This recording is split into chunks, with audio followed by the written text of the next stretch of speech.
Hi friends, ಎಲ್ಲರಿಗೂ ನಮಸ್ಕಾರ. Dairy alerts Kannada ಚಾನೆಲ್ಗೆ ತಮ್ಮೆಲ್ಲರಿಗೂ ಸ್ವಾಗತ.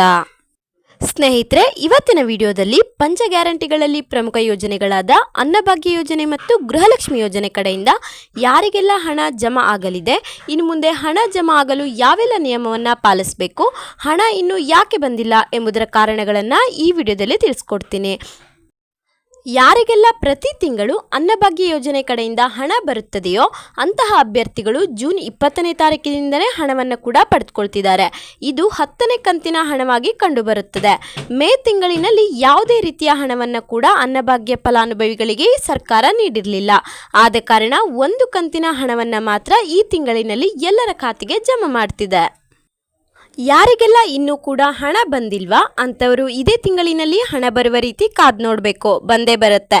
ಯಾಕಂದರೆ ಈ ಬಾರಿ ಎಲ್ಲ ಜಿಲ್ಲೆಗಳಿಗೂ ಕೂಡ ಒಂದೊಂದು ನಿಗದಿ ದಿನದಲ್ಲಿ ಹಣ ಕೂಡ ಬಿಡುಗಡೆ ಆಗಿದೆ.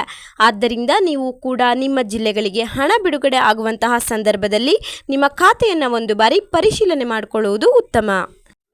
ಸಾಕಷ್ಟು ಮಹಿಳೆಯರಿಗೆ ಗೃಹಲಕ್ಷ್ಮಿ ಹಣ ಈ ತಿಂಗಳಿನಲ್ಲಿ ಬಂದಿಲ್ಲ. ಅಂತಹ ಮಹಿಳೆಯರು ಕೂಡ ಇದೇ ವಾರದಂದು ಹಣವನ್ನು ಕೂಡ ಪಡೆದುಕೊಳ್ತೀರಿ. ಆದರೆ ಈಗಾಗಲೇ ಅನ್ನಭಾಗ್ಯ ಯೋಜನೆ ಕಡೆಯಿಂದ ಮಾತ್ರ ಫಲಾನುಭವಿಗಳಿಗೆ ಹಣ ತಲುಪಿದೆ. ಆದರೆ ಗೃಹಲಕ್ಷ್ಮಿ ಹಣ ಬಂದಿಲ್ಲ. ಅಂತಹ ಮಹಿಳಾ ಫಲಾನುಭವಿಗಳು ಇದೇ ತಿಂಗಳಿನವರೆಗೂ ಕೂಡ ಕಾದು ನೋಡಬೇಕು.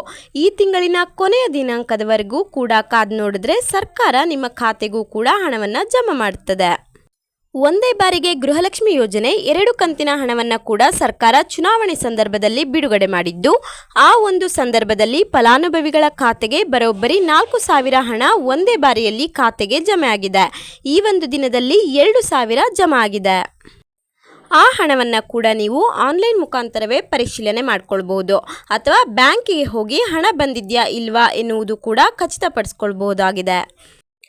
ಹಾಗಾದರೆ ಸ್ನೇಹಿತರೆ, 2 ಯೋಜನೆ ಕಡೆಯಿಂದನೂ ಹಣ ಬರ್ತಿದ್ರೆ ಏನು ಮಾಡಬೇಕು ಅಂತ ನೋಡೋದಾದರೆ, ನಿಮಗೆ ಈ 2 ಯೋಜನೆ ಕಡೆಯಿಂದನೂ ಕೂಡ ಹಣ ಬಂದಿಲ್ಲ ಅಂದರೆ ನೀವು ಮೊದಲಿಗೆ ಮಾಡಬೇಕಾಗಿರುವಂತಹ ಕೆಲಸ ಅಂದರೆ ನಿಮ್ಮ ಬ್ಯಾಂಕ್ ಖಾತೆ ಸರಿಪಡಿಸ್ಕೊಳ್ಬೇಕು ಅಥವಾ ಮತ್ತೊಮ್ಮೆ ಈ ಯೋಜನೆಗೆ ಅರ್ಜಿ ಸಲ್ಲಿಕೆಯನ್ನು ಮಾಡುವಂಥದ್ದು. ಯಾವ ಯೋಜನೆಗೆ ಮೊದಲು ಅರ್ಜಿ ಸಲ್ಲಿಕೆ ಮಾಡಬೇಕು ಅಂತ ಹೇಳೋದಾದರೆ, ನೀವು ಗೃಹಲಕ್ಷ್ಮಿ ಯೋಜನೆಗೆ ಮೊದಲು ಅರ್ಜಿ ಸಲ್ಲಿಕೆಯನ್ನು ಮಾಡ್ತಕ್ಕದ್ದು. ಆ ಒಂದು ಸಂದರ್ಭದಲ್ಲಿ ಅರ್ಜಿ ಸಲ್ಲಿಕೆ ಮಾಡಿದರೆ ನಿಮಗೆ ಮುಂದಿನ ಕಂತಿನ ಹಣವನ್ನು ಕೂಡ ಸರ್ಕಾರ ತಲುಪಿಸುವಂಥ ಕೆಲಸವನ್ನು ಮಾಡುತ್ತೆ. ಆ ಸಂದರ್ಭದಲ್ಲಿ ನೀವು ಅನ್ನಭಾಗ್ಯ ಯೋಜನೆ ಕಡೆಯಿಂದನೂ ಕೂಡ ಹಣವನ್ನು ಯಶಸ್ವಿಯಾಗಿ ಪಡೆದುಕೊಳ್ಬಹುದು.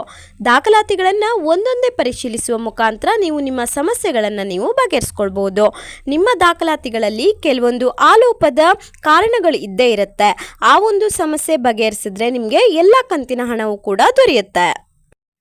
ಹಾಗಾದರೆ ಸ್ನೇಹಿತರೆ, ಈ ವಿಡಿಯೋದಲ್ಲಿ ನೀಡಿರೋ ಮಾಹಿತಿ ನಿಮಗೆ ಉಪಯೋಗ ಆಗಿದ್ರೆ ಪ್ಲೀಸ್ ಒಂದು ಸಬ್ಸ್ಕ್ರೈಬ್ ಮಾಡ್ಕೊಳ್ಳಿ ಅಂತ ಹೇಳ್ತಾ ಈ ವಿಡಿಯೋನ ಮುಗಿಸ್ತಾ ಇದ್ದೀನಿ. ಮತ್ತೆ ಸಿಗ್ತೀನಿ ಮುಂದಿನ ವಿಡಿಯೋದಲ್ಲಿ. ಅಲ್ಲಿವರೆಗೂ ನಮಸ್ಕಾರ.